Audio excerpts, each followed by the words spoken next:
it's me. I am your host. It's Lee Walker here. And as you heard from that show opener, we have one half of the Head Shrinkers. We have Samu. Samu, how you doing today? Doing good, brother. Thank you. Awesome. You had your first wrestling match at the age of 14. Your father, Afa, the legendary Anoa'i family, started training you. How old were you when you started training?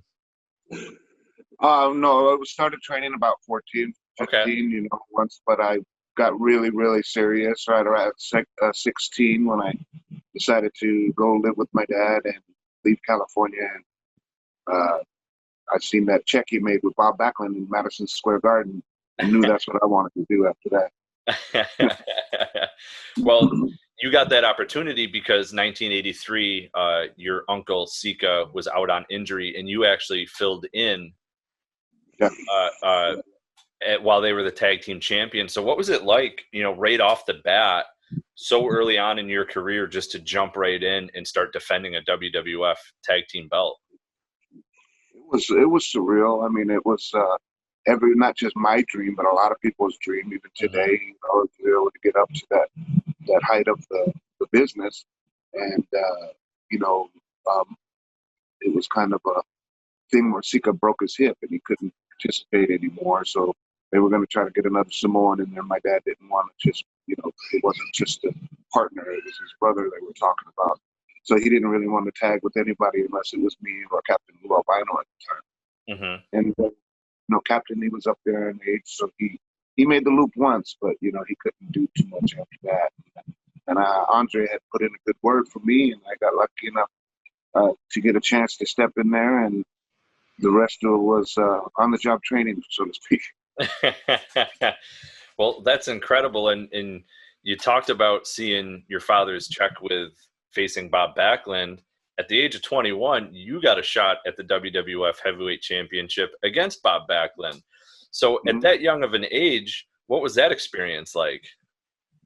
Again, it was, something that we all dream of. We all try to get up there and work with the top guys and hopefully represent good, especially with our family, not just fans. But, we want to represent our family, our country.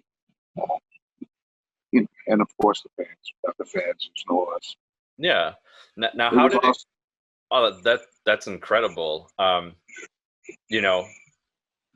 Not many people at 21 can say they were in the WWF and got to go for the heavyweight belt, which is awesome. Unfortunately, lost by DQ, but you were still there, and it's an incredible story. How did it come about? You being able to tag team with Hulk Hogan in Japan and face the legendary Inoki and Tatsumi? Lucky timing was right. I was able to be at the right place at the right time a few times. Actually, I was just standing around in the hallway watching the big battle royal go into Madison Square Garden. And I just had my lava on. I didn't have no trunks or nothing. It was just wearing the gimmick. And I'm standing there, and Vince goes, "Do you want to go in there?" And I was, "Oh, hell yeah!" He says, "Go ahead." So I didn't want to say, I ain't got no clothes on under this thing, but because I didn't want to miss that chance. So I jetted out there, and Anoa'i was in there.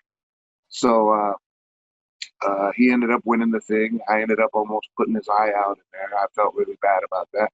But after that match and him winning, I ended up going to Japan very often. And I learned a lot over there.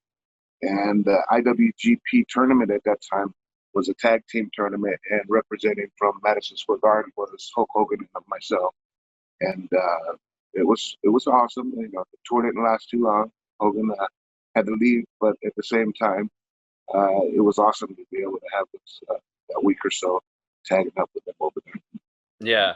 Now, Hogan's style in America is a lot different than what people have seen over in Japan. When you wrestled with him as a tag team, did he change his style to adapt to the Japanese style of wrestling? Yeah. All right. Hogan made money over in Japan. He was over there. Yeah. So he had he was really more like Thunder Lips over there. He was Yeah. Well, I mean, that's awesome. And then we saw after the WWF run, the first initial run where you first were just supposed to come in and fill in as a, for, Sika. You end up over with the Von Erichs at World Class Championship Wrestling. And you and Fatu had done some amazing things over there. You were the tag team champions, but then you also held the WCWA Texas Tag Team Champions belts at the same time. What was it like being over there in working in a different territory? Well, we started. It all goes from there to Montreal first before we went. That's when Junior started. Rikishi started up there, and as a babyface, I was the heel working Dino Bravo. We were working angles up there in international wrestling. And then once we left there, we'd always was raised around the tag team, admired the tag team, learned the tag team from my dad and my uncle, and that was just something we wanted to do, and we knew that we could put together a good team that would still represent our country and our family and our fans, and so we did it. We got together, and Texas was the first place that we landed, and Michael Hayes came up with the SST, and from there on, we got to pretty much do whatever we wanted because it was just a new era. We were kind of ahead of the time. Yeah. And, and then from there, we see you go to WCW as well as, the Samoan SWAT team there. Did you enjoy your time in WCW? Yes, it was okay. I mean, it was a struggle to try to get what was deserved over there. But, I mean, it was good. I mean, it was good. It was a learning experience. It was our first big contract. The only reason that that ended is because at the end of the contract, we wanted, at least $1 more. Well, not a ton more, not even close to what a lot of other guys were making. But we just wanted, because we were doing good business and having great matches against the Road Warriors at that time.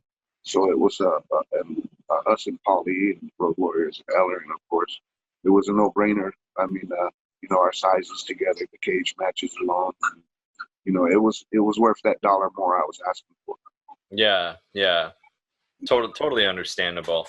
And so now you leave WCW, and yourself and Fatu / Rikishi signed to the WWF, and your father's the manager. So what was it like being able to sign with WWF again, and this time have a more lengthier run? Well, after I left there, after we went there, I had went to Japan with Yoko Kokina. Mm-hmm. So we did a lot of Japan stuff over there. It was supposed to be Yoko and I was supposed to be the head trickers. And ended up Yoko was doing Mexico at the time, had gotten an infection in his leg, couldn't make the debut. But Fatu was there, and me and Fatu would already know each other like the back of our hand because we've already, like you said, done the SST and everything. Yeah. So we still knew that we had a package to offer, to put on the table. So we just asked them, give us a chance and let us show you if we can do it. And if we do, we'll talk business. And we did. Went out there and everything was good. They liked it. We were out there. We were beating the heck out of everybody. They had the jobbers and everybody back then. It was a fun time. Then when Yoko healed up, he came in as Kokina at first, and then the Japanese gimmick. So all of us to be able to be there at the same time, one family, my dad, it was pretty awesome. Yeah. And I mean, we all know the legendary Anoa'i family, hands down the largest wrestling family there is in the business to this day, still producing family members out there, including your son Lance. Going to jump a little ahead here a little quick. What was it like being able to see your son on WWE RAW? Well, I'm sure everybody thinks highly of there, but I was very, very proud.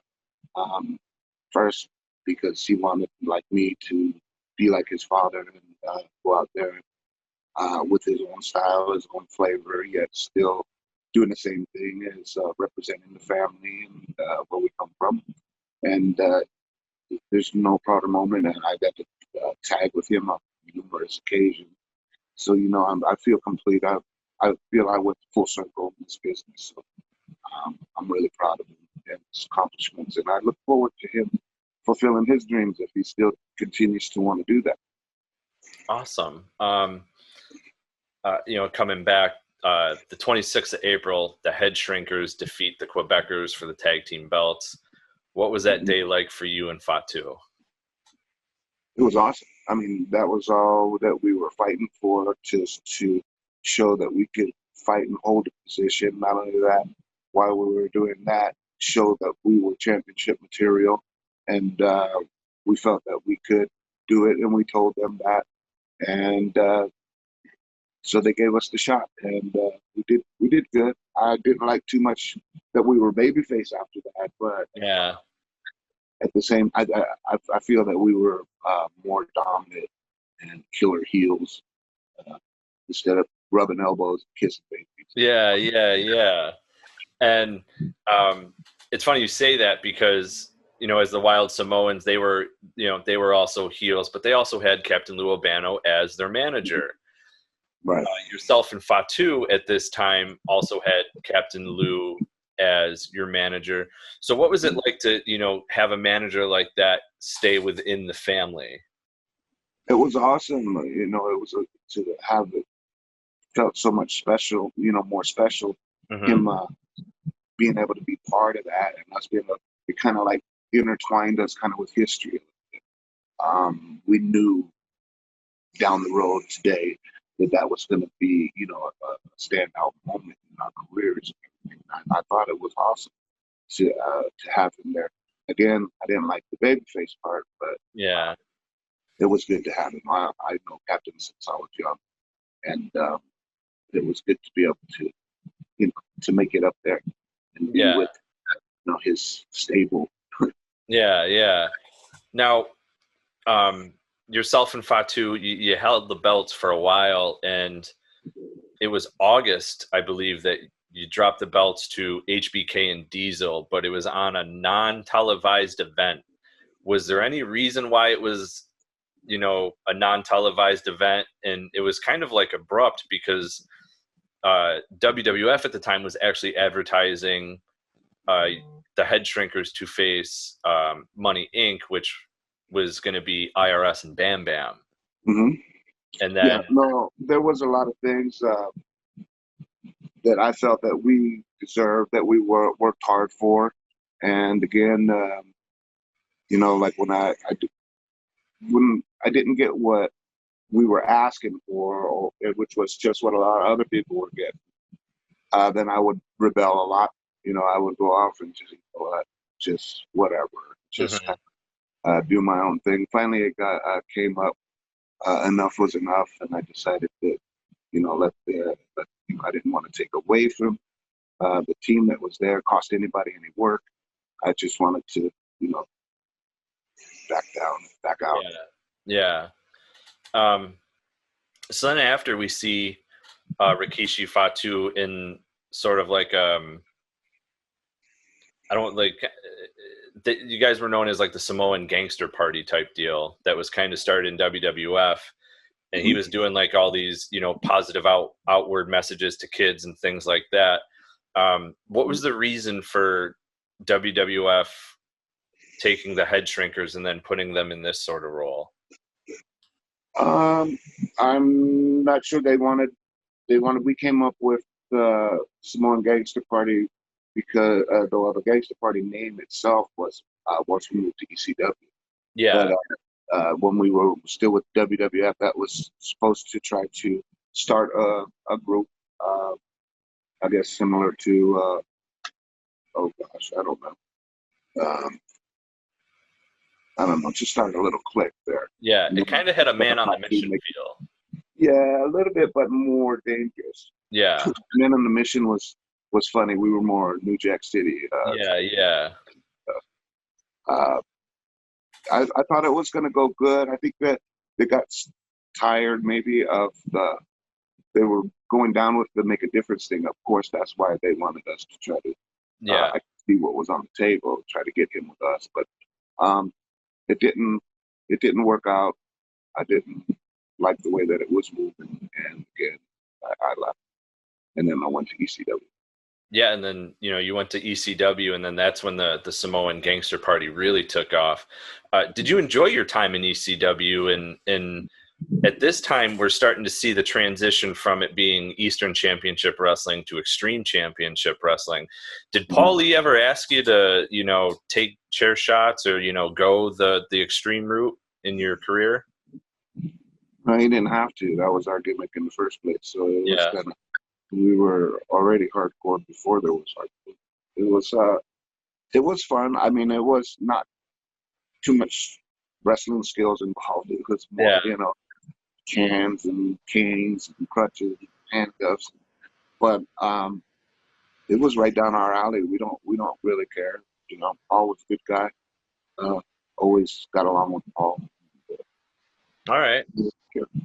All right, and I'm going to go back to the WWF real quick, because behind me, I have a couple of toys. For those who know, Samu had a Hasbro. This one is signed by you, and you guys are also in a video game, Rage in the Cage.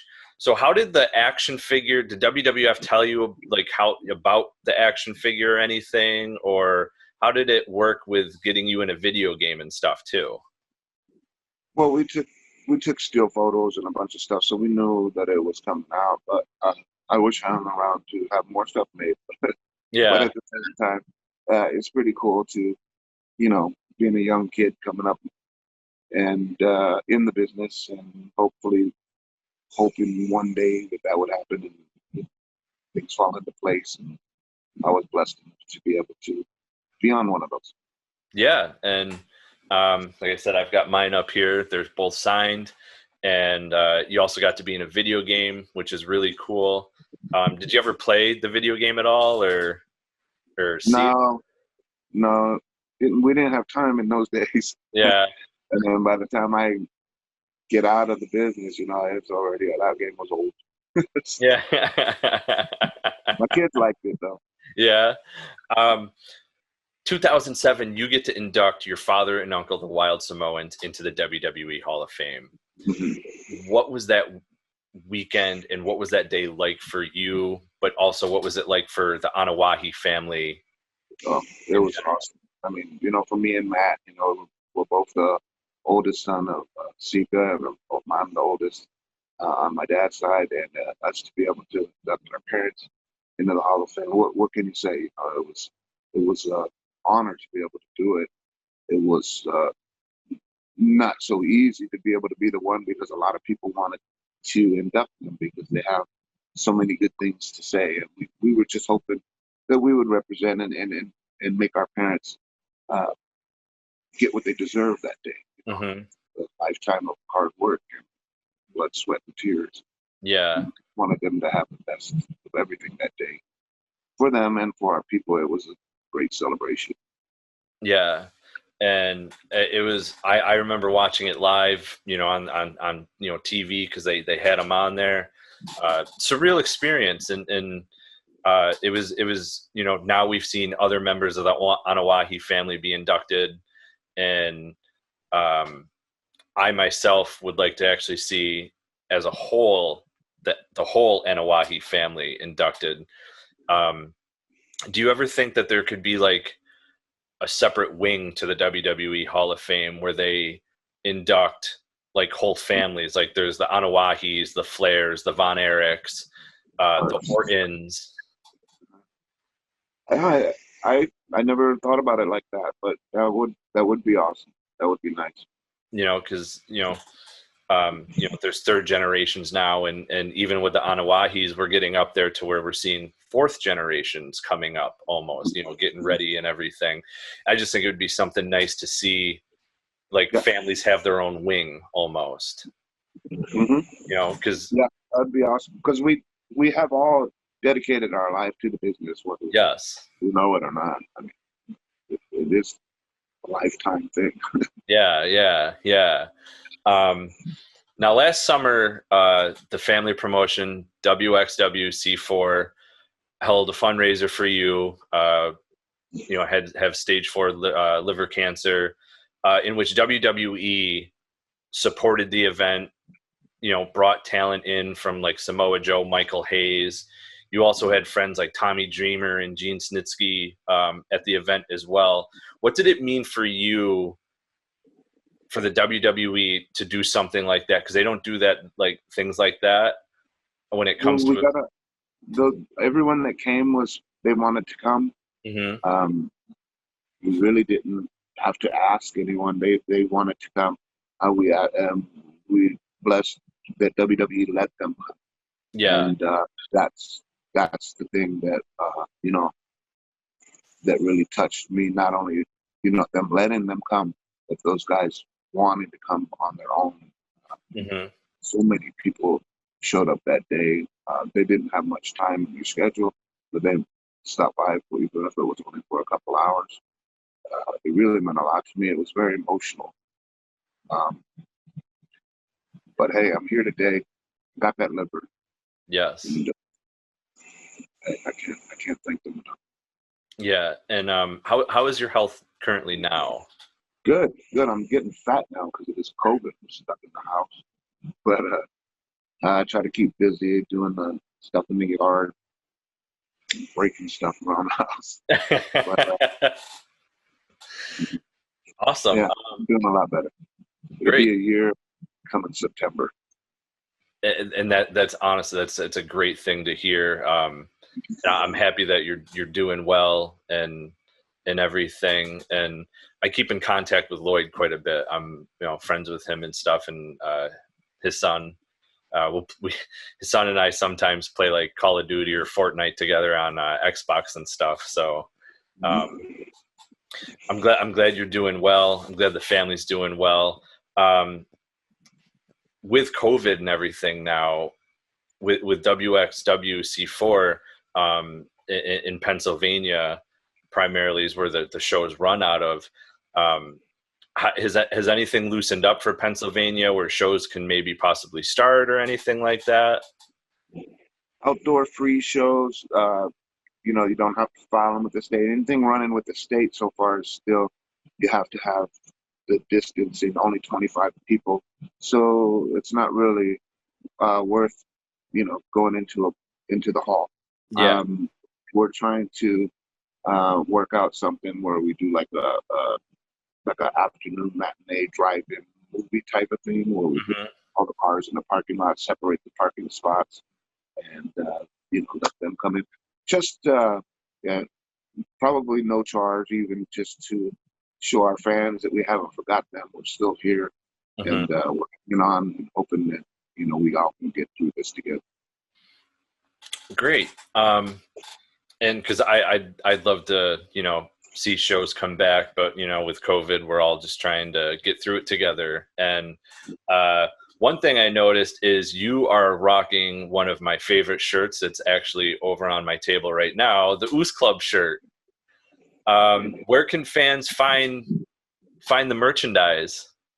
I got this from Rikishi on one of the tours over there. He's got all of the Samoan Dynasty merchandise over there. Good stuff too. I'll look him up. And yeah, that's how you get it. Get a hold of him. Okay. All right.